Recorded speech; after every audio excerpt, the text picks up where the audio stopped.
A very good morning, Team Zimbabwe, and welcome to Africa in Green Television Network. And this morning, we need to take a look on important matters.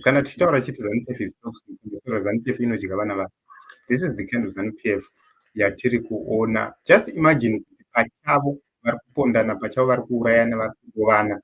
What about the opposition supporters? What about the opposition? Let me place this video for you to actually understand what is happening.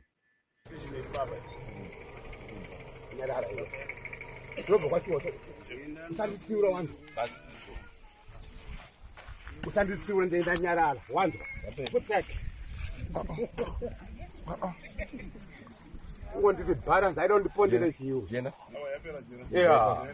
Narara. Saki Papano. Imbayako, you know, Yamadoti. Uruguay, you told the Chipana.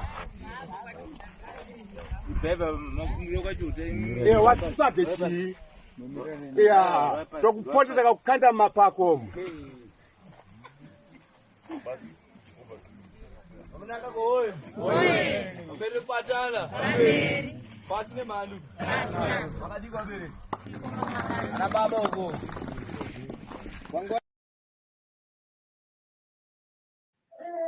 So if you take a look on what is happening during this meeting, these are people varikutaura kuti vamunangagwa uwe pamberi nekubatana then wozoti pasine mhandu.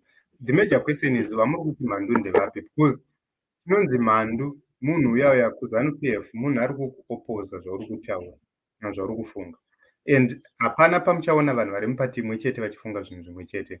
There is a probability, a greatest probability yekuti vanhu 3 out of 5 vari kufunga zvakasiyana siyana, and they won't be agreeing. So you would understand kuti vanhu vese vazvitonzi imhandu. KuZANU PF, if you contest against each other kuma primary election, inenge chitori mhandu. So that is the reason why uchiona kuti apinda anoti ndopinda inini nevanhu vake, hama dzake netimu rake vanoramba vachidika vega. What about the opposition dziri mumaruva?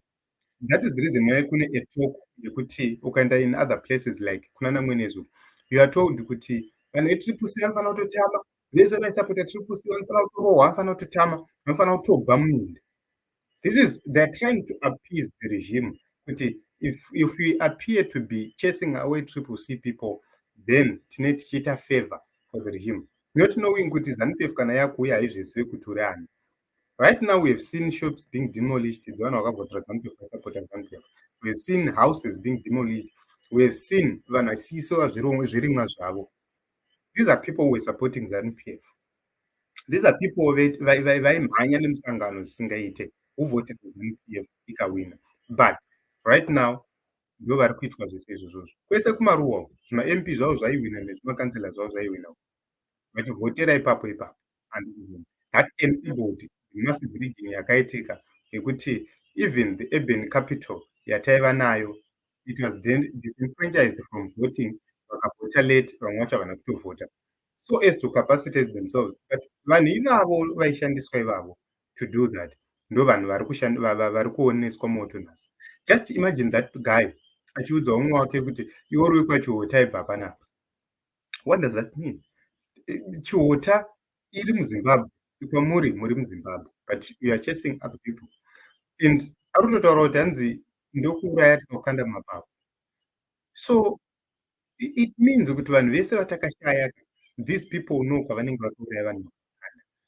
It is what it is in Zimbabwe, but it's painful. But I just made this video so as to show you the kind of people we are dealing with. And that is the reason why we always go for vigilance. And let us continue to actually work with President Mushe, support him, give him that much needed. Let us meet in other episodes as well as other